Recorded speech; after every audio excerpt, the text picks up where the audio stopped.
Olá, consciência do capital humano. Está no ar o programa Proseando com Marcos Terra. Gratidão aos voluntários, às empresas cidadãs pelo apoio do programa. Não esqueça de curtir, compartilhar, comentar, porque tudo isso é muito importante para o nosso trabalho em prol do capital humano. E vamos que vamos, porque hoje falaremos sobre o que mesmo? Vida de professor, amor à profissão. E mais uma vez, e vamos que vamos!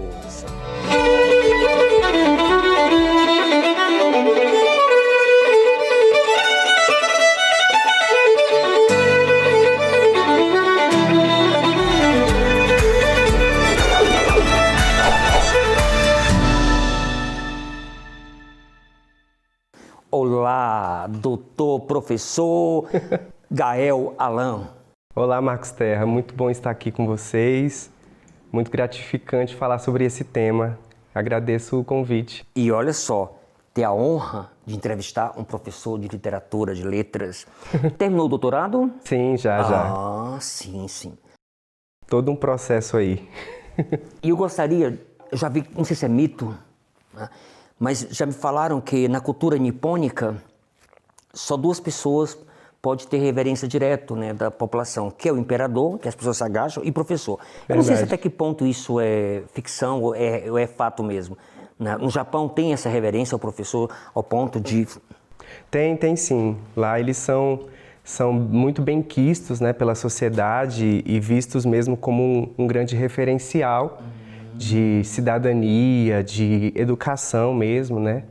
E de ensinamento para a sociedade, para o moralismo, a ética. Olha só, na minha tela mental, teve um período que foi muito tempo na academia e tinha muitos alunos da África, de uma aluna de Moçambique, e ela mencionando que lá em Moçambique a referência com professores é pai. Eles têm o professor, o mestre, mas muito mais que o mestre, é um pai, é o segundo pai. E eu chega até na brincadeira chamando de pai. É muito forte na cultura de alguns países africanos que falam a língua portuguesa, né?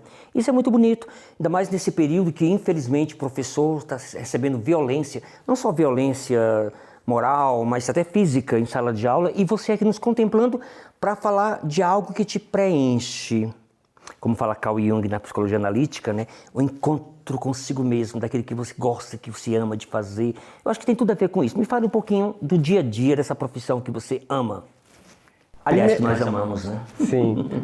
Primeiramente, a gente chama a profissão de professor, mas nós não somos apenas professores, né, de uma ideia, de um conteúdo, porque no meio do caminho a gente percebe que a gente vai educando e que nós temos, como você falou, esse próprio papel de representatividade, às vezes até um pouco paternal ou maternal, né, em relação aos nossos estudantes, né? Até o próprio termo estudante, né, que a gente utiliza, eu gosto mais de utilizar do que, por exemplo, aluno, porque se a gente pegar a palavra aluno, vem daquele que não tem luz, mas a gente não pode ver o estudante, aquele a quem nós estamos educando dessa forma, né? E em relação ao dia a dia, é algo que eu sinto que me satisfaz e que me faz muito bem estar neste lugar de educador, né? Não só de professor, daquele que professa algo, um conhecimento, mas o de educador, o de visualizar, né, esses estudantes como algo a mais e não como uns banquinhos que eu vou depositando ali determinados conteúdos, mas como humanos, né? Fomentador de cidadania. Exatamente. E o seu período, hoje você está trabalhando onde? Hoje eu estou trabalhando no Instituto Federal de Brasília. Mas já trabalhou na Secretaria de Educação? Já trabalhei em vários lugares como educador. Um bom cigano em várias escolas. E há quanto tempo na Secretaria de Educação? Eu fiquei cerca de 5 anos na Secretaria de Educação. Assim, agora eu já faz 13 anos que eu sou educador, né? Sim. Mas aí eu passei uns 5 anos na Secretaria de Educação e aí depois fui para o IFB, mas antes disso dava aula em cursinho, em escolas particulares, né? Certo. Passei por várias modalidades, digamos assim, de educação. No período que eu trabalhei como contrato especial, porque eu nunca fiz concurso público, fui por outra área, eu percebia muito, alguns professores, claro, toda regra tem suas exceções, mas alguns professores do quadro tinham uma certa discriminação com professores do contrato. Trabalhamos uns 4 anos e foi um período fértil, dona Coruja, fértil, muito fértil, sabe? De aprendizado mesmo, de convivência. Teve um período, me permita, fala um pouquinho também, agora proseando, agora me entrevistando, mas teve uma cena com alunos da expansão do Setoró, Escola Classe 30, não esqueço jamais. Escola que eu trabalhei também depois. Pois é, e aí eu tive a oportunidade de levar esses meninos para o teatro Yara Amaral, aqui em Taguatinga, eles nunca tiveram contato. E aí eu falei, olha gente, vista a melhor roupa que tiver. Quando eu cheguei era de qualquer jeito, só estavam pelados. Mas quando entraram no teatro Yara Amaral, o festival de dança, aquelas meninas belíssimas, aqueles corpos belíssimos, e esses meninos começaram a gritar, isso que é mulher, professor, né? Aquela bagaceira, gritando alto no teatro. Eu falei, pelo amor de Deus, não fale alto no teatro. Então nós educadores que passamos por essa situação, a gente passa por cada aprendizado. Sim. Você poderia citar algo assim bem significativo, que te surpreendeu? Porque aluno surpreende a gente, não tem como, né? Sim, a gente passa por várias situações, né, por várias histórias, e principalmente as que nos tocam, porque eu sou muito sensível e muito empático com os estudantes. Então eles acabam vindo até mim para contar suas histórias, às vezes desabafar. E eu lembro muito bem de uma situação que ela ficou muito marcante na minha mente, de um aluno que ele era muito sensível também, assim, eu o percebia dessa forma, muito calado, muito quieto na dele. Certa vez eu passei uma música para nós ouvirmos em sala de aula, uma música até da Flávia Venceslau, fantástica, que falava sobre a questão do pai. E ele ficou, era o último horário, e ele ficou na sala, e depois ele veio falar comigo, professor, a música fala de um pai que é presente, né, de carinho de avô e tudo mais, e eu nunca tive isso. Nessa hora a gente segura e tenta conversar da melhor forma, acolher, abraçar, né? Eu gosto muito de abraçá-los, porque a gente acaba se tornando esse referencial também de amor, de acolhimento, de presença, né? Isso. E dentre várias outras histórias, é claro, que aparecem ainda nessa caminhada. Nessa caminhada, é muita história. Já são de 13 anos, né? É muita história. Vamos às perguntas? Vamos sim. Daqui a pouco a Dona Cruz já vai trazer um presente para nós. Mariana Teixeira, ela é professora da Secretaria de Educação do Distrito Federal. Ela pergunta, primeiro, Mariana Teixeira, gratidão aí pelo apoio ao programa. O ensino não presencial deixa os profissionais da educação mais suscetíveis ao adoecimento mental? A fala de políticas públicas de inclusão digital pode ser um fator que intensifica o processo de adoecimento na atual conjuntura, uma vez que muitos professores e professoras não se sentem capacitados para atuar de forma remota? Isso é um fato, né? A gente sabe que nesse período de pandemia nós estamos enfrentando um processo de transformação das nossas metodologias de aula que nos pegou, né? Nos trouxe esse tranco. Algo nunca pensado. Exatamente. Que já era pensado de alguma forma. A inclusão digital ela está aí já há algum tempo. Mas muitos pandemia, professores, né? não estão ainda, né, acostumados a esse tipo de metodologia de aula. E como nós também, né, e muitos professores, educadores não tiveram alguma capacitação, e essas capacitações às vezes elas não acontecem de forma mais significativa na vida desses educadores, de fato esse momento de pandemia trouxe essa dificuldade e esse processo de adoecimento mesmo, né? Mas aí o conselho que eu dou para esses educadores, né, e que eu também estou passando por esse processo de adaptação, obviamente, né, estou dando aula de forma virtual, remota, para muitos alunos, muitos estudantes. O aconselhamento que eu dou é o de pedir ajuda para os colegas que são mais inteirados da inclusão digital. A inclusão social. Sim, porque nós temos educadores que são de uma geração anterior à inclusão digital, né? Por exemplo, são educadores que ainda estão atuando e que começaram o processo do magistério na década de 80, década de 90. Só a partir da década de 90 que a gente vai ver essa inclusão digital acontecer mais, né, nos anos 2000.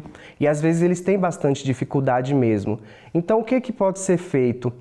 a gente ter esse comportamento de cooperação dentro do nosso grupo, já que não foi e nem tem sido dado da forma melhor, né, essa capacitação tão necessária pelo próprio Estado até, que haja um sentimento, um comportamento de cooperação entre nós.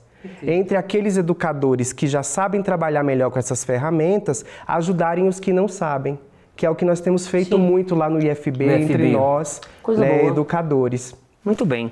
Bom, a segunda pergunta é do professor Adeir Ferreira, da Regional de Samambaia. Professor Adeir e Mariana também, a todos os professores de Samambaia e do DF e do Brasil, porque hoje é dia 15 de outubro, Dia dos Professores. Parabéns para todos nós que acreditamos. Pergunta do Adeir. Como que você, no exercício da sua profissão do magistério, lida com as opressões sociais de raça, de gênero, que marca os nossos alunos? Esse é um tema muito importante de ser falado, principalmente porque a gente está numa era, e eu acho ela extremamente positiva, de representatividade, né? De representatividade do negro, da negra, né? Representatividade maior da mulher dentro da nossa sociedade, representatividade da diversidade de uma forma geral. E é muito importante que a gente aumente esse canal de representatividade dessas nuances sociais, né? E como é que eu faço isso? Principalmente em aula, levando vídeos, por exemplo, levando filmes que foram feitos por mulheres. E que foram feitos por mulheres negras em que aparecem cenas de pessoas diversas, né, dentro da diversidade, homossexuais, né, transexuais, enfim, porque é necessário que na nossa sociedade as pessoas se sintam representadas naquilo que elas veem, naquilo que é falado para elas.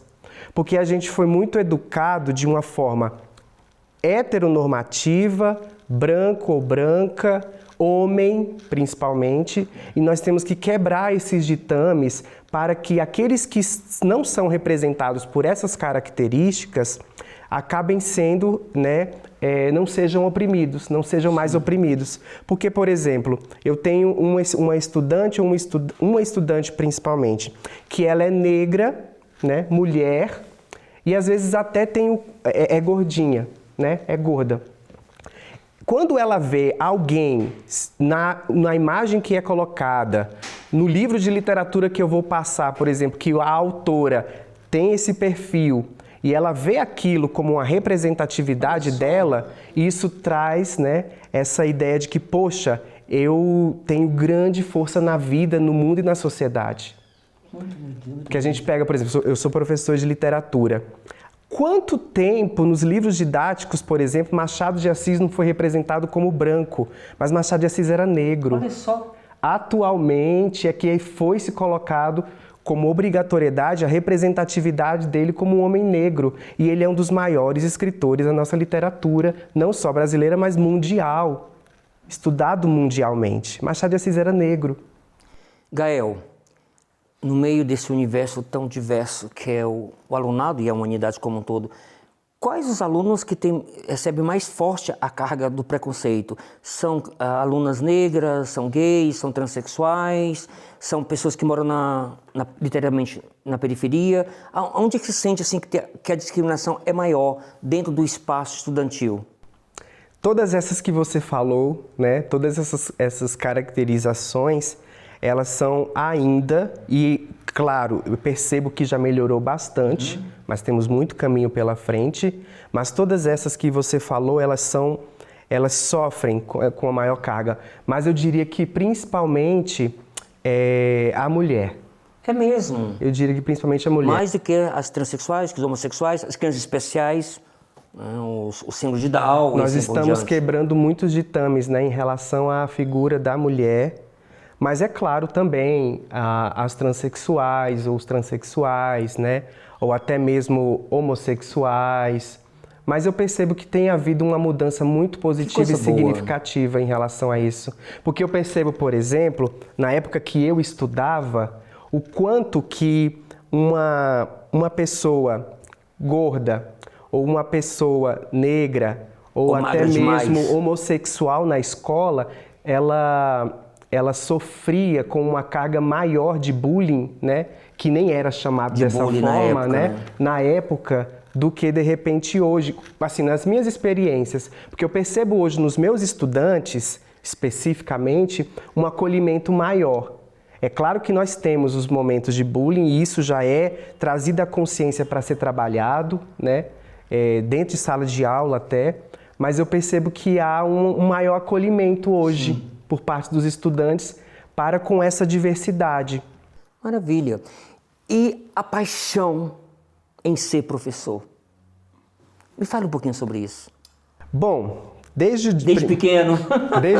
Desde o primeiro dia que eu entrei, mas claro, antes disso, mas desde o primeiro dia que eu entrei numa sala de aula e fui dar aula pela primeira vez, e aí eu tinha 17 anos, estava indo quase chegando aos 18, eu lembro que foi no dia 7 de março, eu faço aniversário dia 27 de março, estava com 17 e ia fazer 18 anos. Nossa, muito novo. Muito novo, estagiando, né? Comecei estagiando. Na Ceilândia? Foi na Ceilândia. Na grande Ceilândia. Foi na Ceilândia. Então, a partir dali, eu senti que uma mosquinha tinha me picado, sabe? E ela tinha injetado ali já aquele negócio, eu acho que eu já sei qual é o lugar a qual eu pertenço.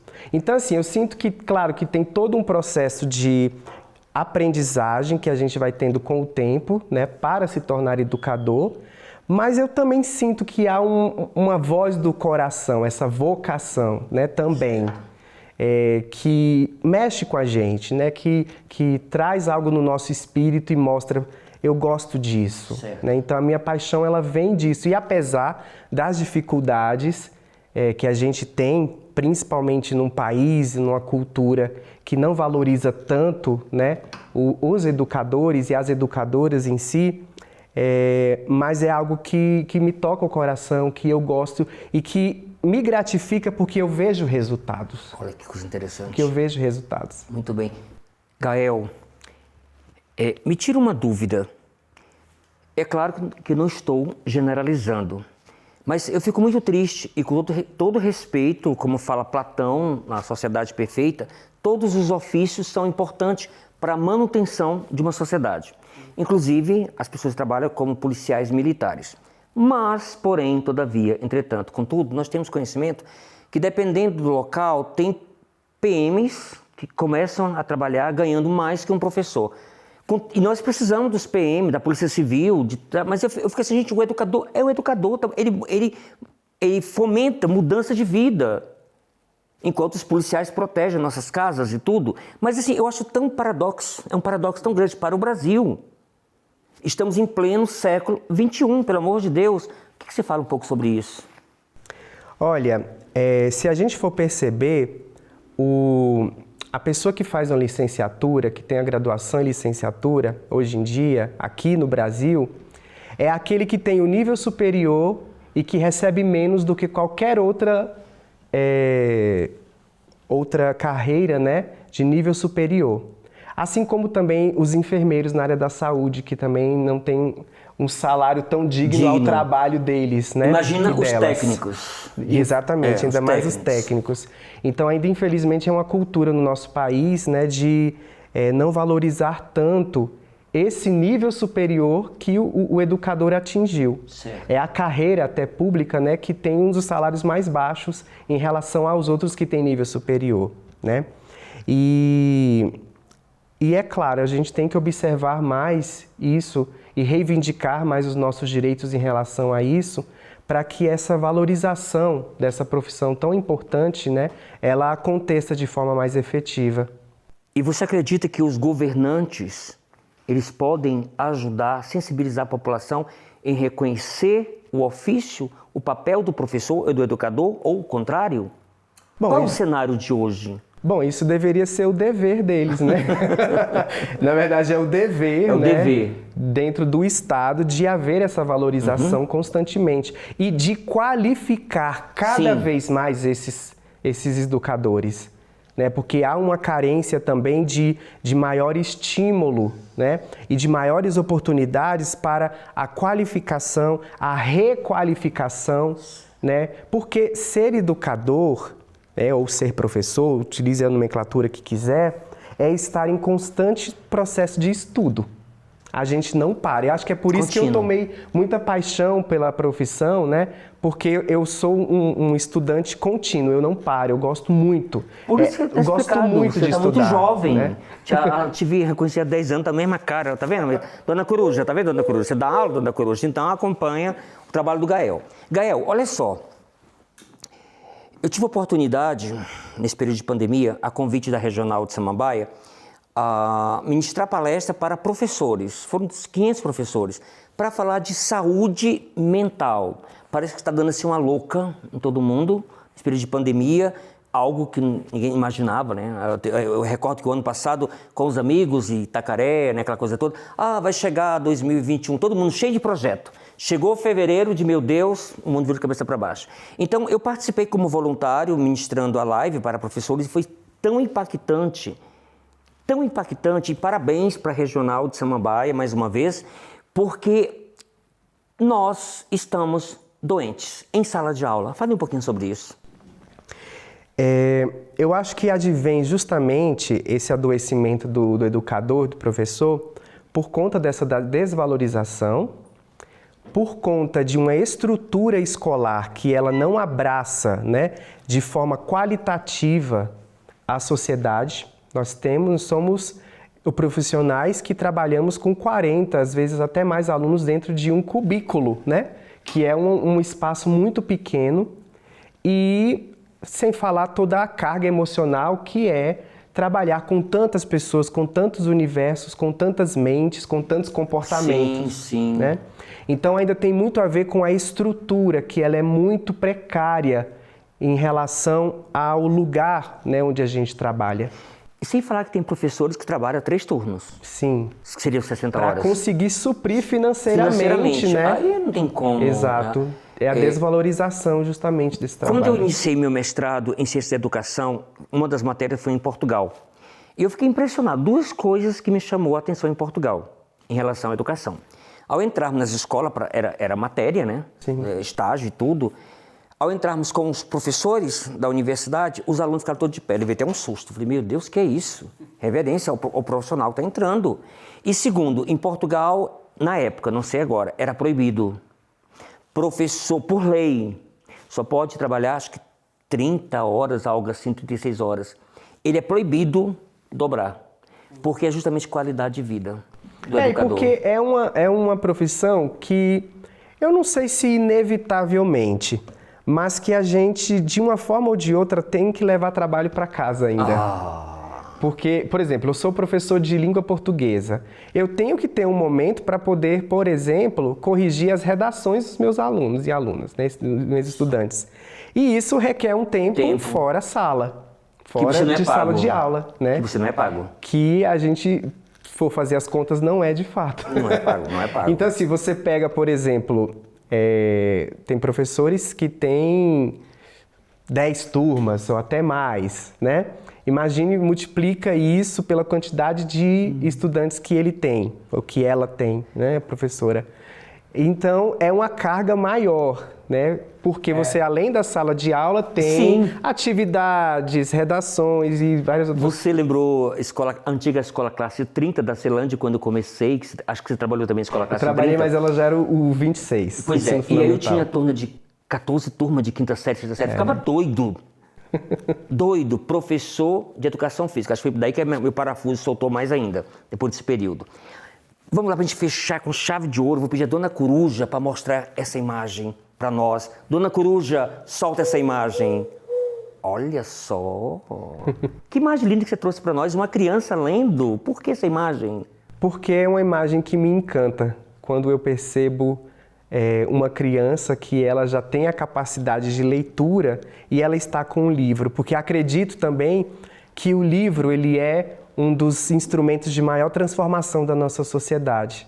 Porque o conhecimento é que nos liberta, nos faz sair daquele lugar de escuridão e de achismos até, né, e de um mundo mais fechado em que a gente não observa outras perspectivas, outros pontos de vista.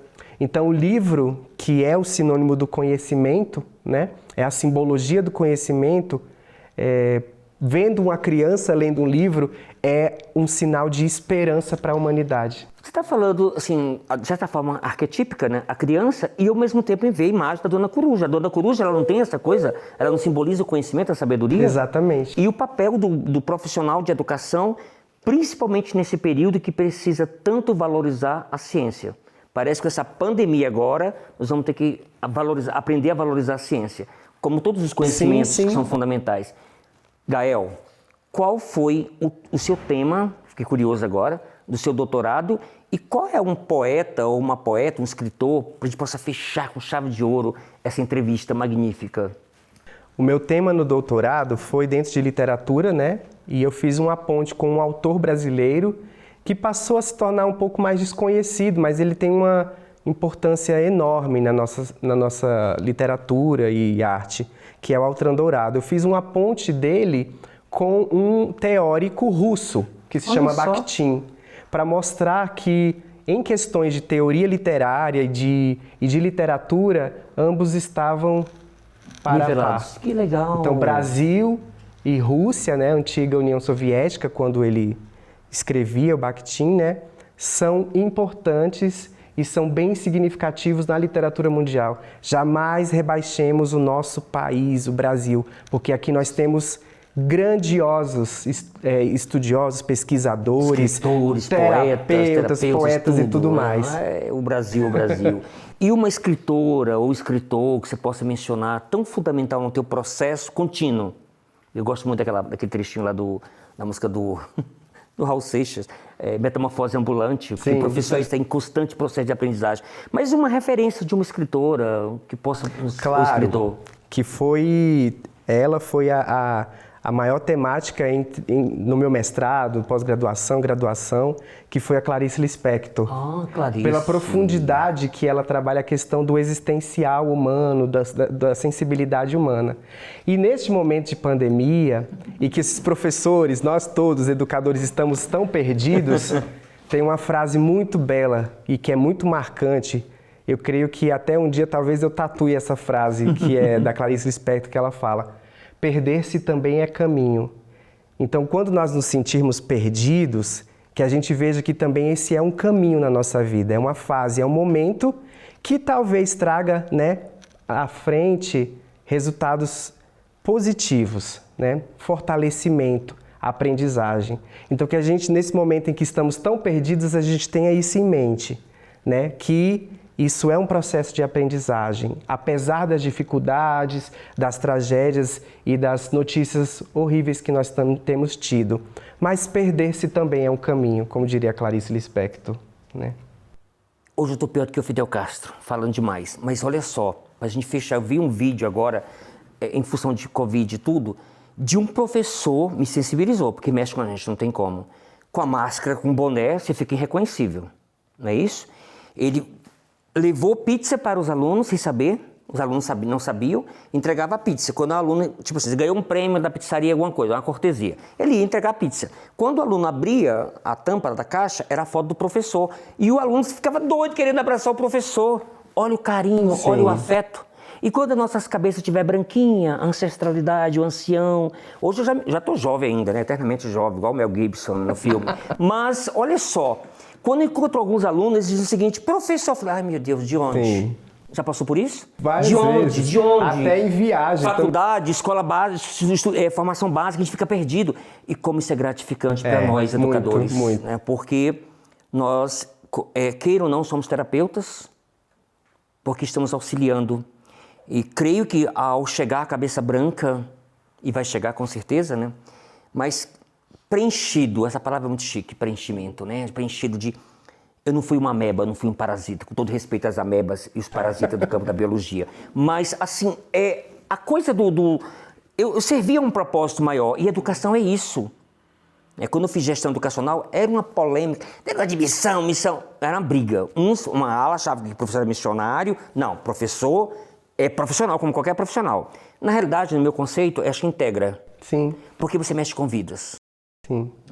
E um dia você vai ver um pai, um aluno que virou pai, virou mãe, que agora tem seus filhos, e assim, obrigado, professor Gael Allan Kardec. Gratidão. Gratidão, Vamos Marcos brindar o Terra. nosso programa Proseando com Marcos Terra e vamos que vamos!